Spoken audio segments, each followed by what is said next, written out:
Hello, friends, and welcome to the Doing What Matters podcast. I'm your host, Teresa McCloy. And I'm your co-host, Erica Vinson, and we're thrilled that you're listening in today as we dive into discussions about life, business, and all the things that truly matter.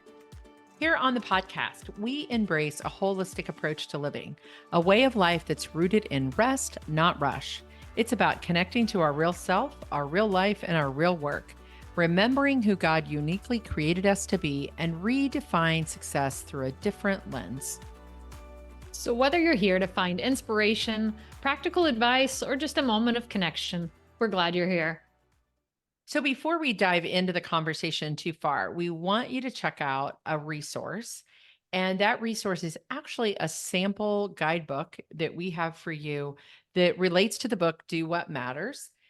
But in that resource, you're going to find some of the exercises that we walk you through. The one specifically that you might want to look for inside the guidebook is our mind mapping exercise. Today, we're going to talk about behavioral change, at least from our point of view. There's a lot of different ways to look at behavioral change, but we think that one of the exercises you could do to work on behavioral change is using this mind map. So we'll talk about it later in the episode, but that's what we would invite you to download as a resource at dowhatmattersbook.com. We'll have that in the show notes as well. So, Erica, as we think about behavior change, I think there's some defining of behavior change and what even the word behavior is before we dive in. In many ways, at least a lot of the places that you and I spend time as we work and serve as coaches and in helping professions, a lot of the work is really around people coming saying, I don't want to do this anymore. I want life to be different. I want to change something. And sometimes that is actually a behavior. I recently myself, over the last year, have really done a lot of work in behavior change around my health.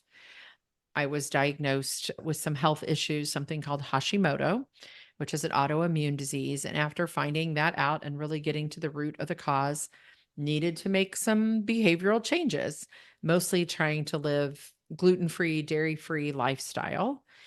And that behavioral change, I'm not going to say it was easy to say, okay, how am I going to address this? What does it mean to change a behavior? Something that I'm doing on a regular basis in a pattern in a certain way, which in that instance was eating a lot of carbs, eating a lot of cheese, doing all those things. I love a good charcuterie board, let's be honest. And I am back to eating a few of those things in moderation and doing some things, but I really had to look at the behavior. And in the way we look at it, it's often that behavior needs to get a new routine built around it.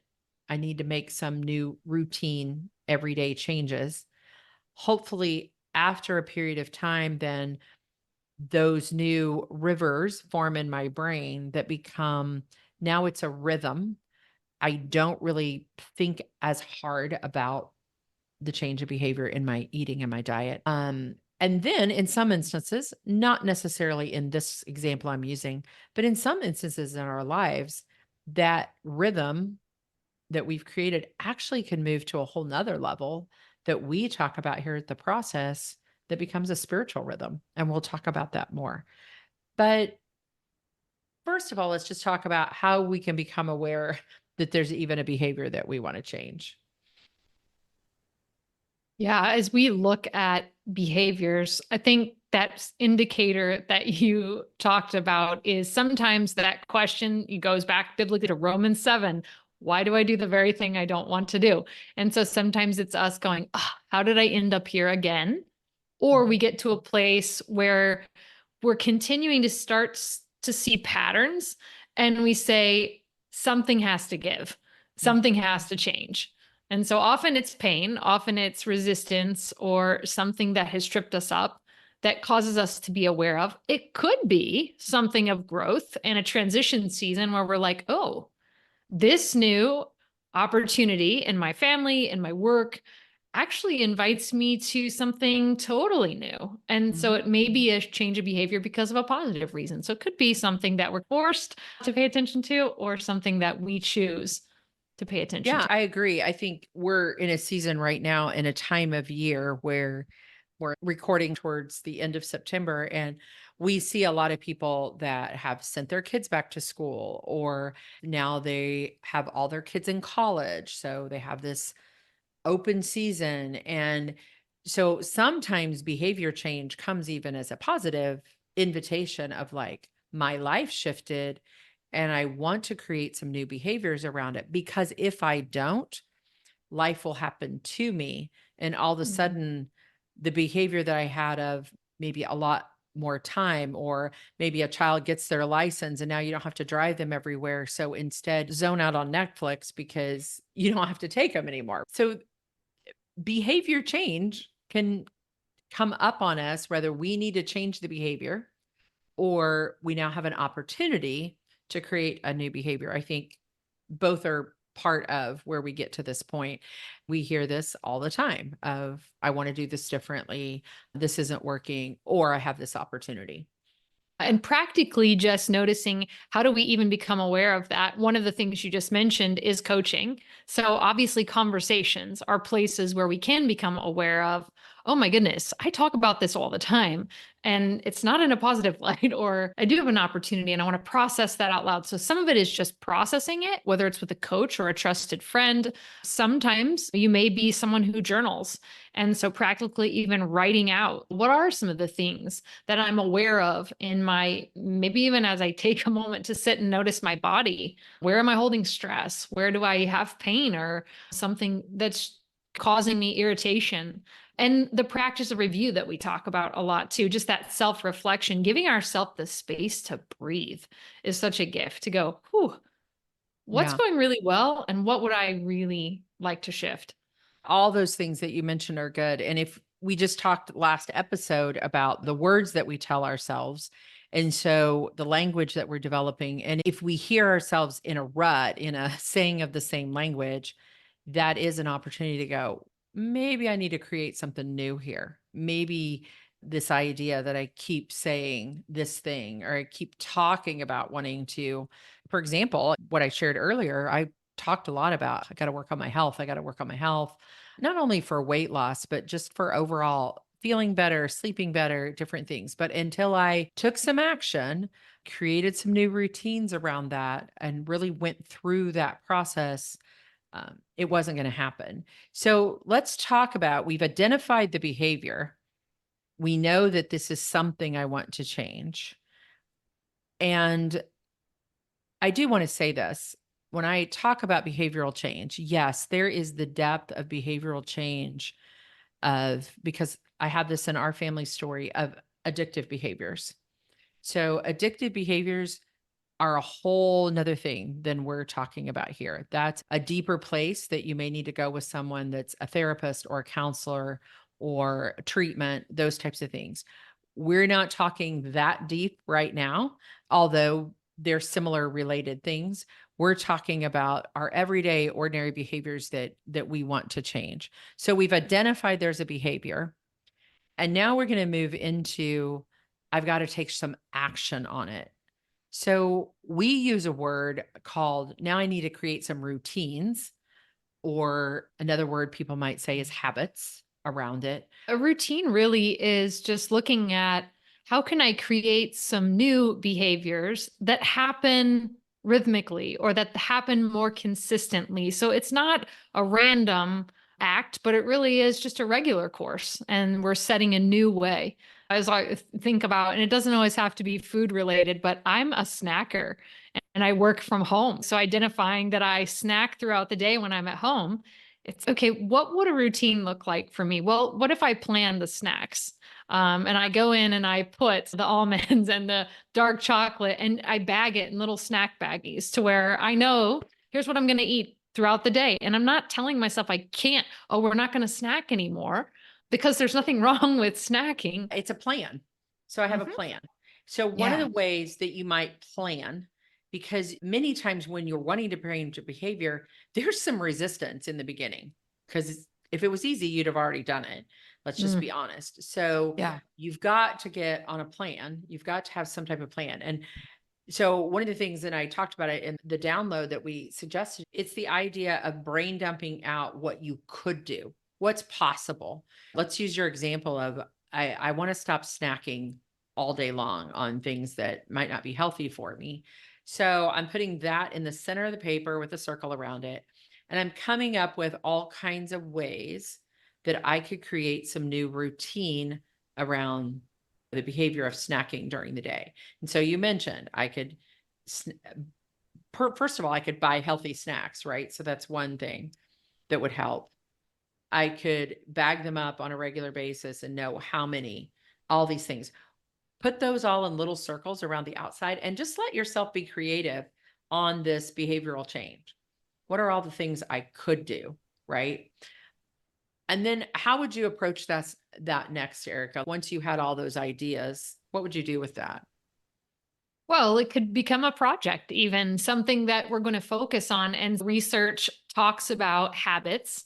And it's not something that we have to go and change the entire scope all at one time, but it is the tiny steps. So it is just like we talk about with action steps with projects and going, okay, how would I start to shift this? And what are the practical steps that I can take and I can commit to over the next, and the habit research says 66 days. Mhm. So even looking at a quarter, we work a lot in 90-day systems, but looking at how do I want to shift that small pattern and develop a different routine around snacking throughout the day.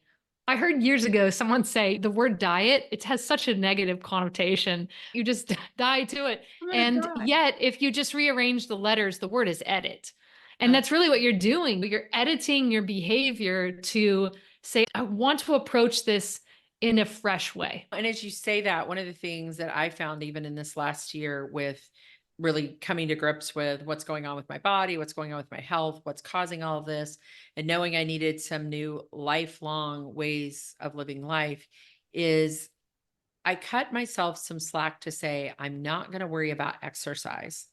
Because when we get into some behavioral change things, we're like all in, I'm going to do it all. And I knew that trying to do too many things, even though I might have mind mapped this whole thing of, oh, I need a diet change, I need exercise change, I need to buy different groceries, I need to do all of this.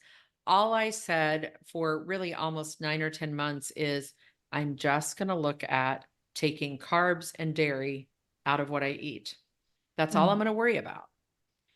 I am just now starting to worry about exercise, going back to working with a trainer once a week and starting to say, okay, now how can I add that next habit in or that next routine in? Because the first section, it's gluten and the dairy, are really becoming a rhythm for me. If I look at it through here's the behavior, I need to create some routines. I'm going to have to think about those routines. So that's the difference to me between a routine and a rhythm. In a routine, I still have to think about it. Every time I saw a piece of bread, I had to think, I'm not eating that. That's not in the way that I eat anymore. I was very conscious of how much dairy. And I'll be honest to say, it was harder to eat out and not have dairy than it was bread or gluten. And once I've done that now for so long, though, I just naturally kind of think that way when I look at a menu or when I'm cooking at home. I buy groceries because it's become a rhythm for me, that part. Second part of exercising is not a rhythm at all yet. It Mhm. is still a routine. So many times I think with routines and things that, at least in my way, and I'd love to hear your thoughts, I have to make some pretty strong commitments when I want to change a routine. You heard me say I had to put my money in and go, okay, I'm going to work with a trainer weekly, if at all possible, once a week to make myself show up, do some exercise, and bring it top of mind.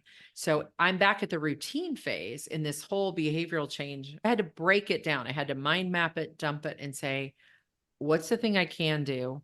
Then go back and pick up some other things. So I'm in two stages. One stage I'm in a rhythm, one stage I'm in a routine. And I'd say that's pretty common as we try to continue to grow in our lives and become more of who we want to be and who God designed us to be. As we're talking about routines, I think there is something to this. They call it habit stacking. Mm. And so even looking at when I do this, then Yep. I do this and so one of the habits that I stack, one of the routines in the morning, I'll go in and start my coffee. And while the coffee is brewing, I go back and make my bed. And so I want my bed to be made. It's just a part of even me feeling ready and focused for the day. And it's just part of how I want to live. Okay, So I have to I tell a love that. story though. When you taught this probably 8 or 9 months ago at one of our retreats we were doing for our coaches, and you were talking about habits, and you're in my head to this day in the morning because you talked about, so while you're brushing your teeth, I think the habit you said was you can pray for someone. And so now every morning when I brush my, just because you said that one little phrase, it's so Yeah. connected to the idea that I brush my teeth in the morning. That's how easy though it can be to form a routine. So here's what I do. I get up, make my coffee, like you said. Many times either I or my husband Dale make our bed. Then once I start brushing my teeth, I also have this weird little habit. I watch all these crazy little Instagram videos that show you how to exercise as an older person. I won't call myself old, but as a person over 60. And one of the things is like, I'm so afraid my feet are going to be weird and bad when I'm old. So it's like going up on your tiptoes. So the whole time I'm brushing my teeth, I'm not only brushing, I'm praying, and now I'm going up on my tiptoes the whole time I'm brushing my teeth to exercise the arches in my feet. So there you Yeah. go. More information than you ever wanted to know about habit stacking. It is, but I think sometimes we're looking and we're saying, I really want to cultivate even deeper spiritual rhythms. And it's like, but I don't have time. And so even during the habit of brushing your teeth, which is just a hygiene thing that we all do, We hopefully. hope we all Um, do.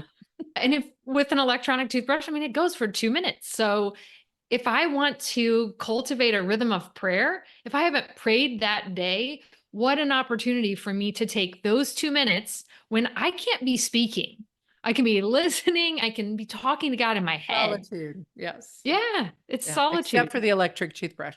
But I think you bring up a really good point of then sometimes something as simple as some of these behaviors and routines, now they become a spiritual rhythm. And I will go back in all seriousness to this health journey that I've been on. Um, once I've identified the behavior that I want to change and I've gone to, yes, this is what my body has given me. I need to accept the fact that I have this autoimmune disease and that gluten and dairy is going to be what's best for me to have that freedom. It really does become, in many ways for me, an honoring of my body to God, Mm, of how can I live the healthiest, not about living the longest life, but the healthiest life so that I can be present, do the work that God's called me to do, be physically active as a Grammy with my grandson, to be able to continue to move my body in ways that I want to. I don't want my feet to be yucky and old and not be able to walk on them and for them to carry my body. So when I can take something that I'm changing and connect it all the way to who God made me to be, and mhm. how he wired and designed me, and that this is what he would desire for me in my wholeness and my health, and also to be able to do the work that he's called me to do, then that takes it to a whole nother level. So I would encourage you, if you're listening, to say, yeah, I have some things I want to change. I have some behaviors that I want to lean into. My deeper question is, what would happen if you go all the way through this process and you connect it back to a spiritual rhythm? So behavior change is one thing, routines are one thing. Yeah, it's all great to make great habits. Then I can get it to a rhythm where I don't even have to think about it anymore. But what if you go one step deeper and that way that you live out your life becomes a place of worship to God in a spiritual way? You're really stewarding the life in your years. Yes. The life that God has given you, now everything becomes worship. Because if we separate so much that I'm doing this, it can become really self-centered behavioral change. Like, I'm doing this for me to be better. What about if it's for God to shine through you instead? That leads me to something I want to share on this podcast, actually, that as Eric and I have joined together to be co hosts on this podcast, we are actually starting another podcast, believe it or not, as part of the Real Life Process podcast family. Lindsay Sturkey, who works in our real life practice community with our spiritual rhythms, spiritual practices, and spiritual tools, such as our One Life maps and different things. Her and I, here in the month of October of 2024, will be releasing our first season of the Real Life Practice podcast. So when I think about spiritual rhythms, many times those things can move into, even as Eric was talking about the toothbrush thing, right? Like, we can make anything in our life a worship and a practice on a way of being with God. And so we invite you to check out the podcast. It used to be called the One Life's Maps podcast, and we're reviving it with a new name, a new community that we're going to be building around that and building on the Real Life Practice membership community. And just an extension and a part of what we have going on here at the Real Life Process. And so check that out. You can just go into your podcast player, type in Real Life Practice Podcast, and at least listen to our intro episode. And then we'll have about 6 episodes that we're going to be diving into in this fall season around the idea of practicing solitude. Again, behaviors, practices, rhythms, routines, all of those things. We just want to encourage you to really take a minute to reflect on your behaviors and what are the things that are really serving you well. And don't forget to celebrate those behaviors because that's all part of this journey. But notice too, where are the places that you have resistance and where are the things that you go, oh, here I am again. And this has to change. So what now? And we would just encourage you to start small. And as you start small, just be consistent. And really, this process of developing routines and rhythms is part of active discernment.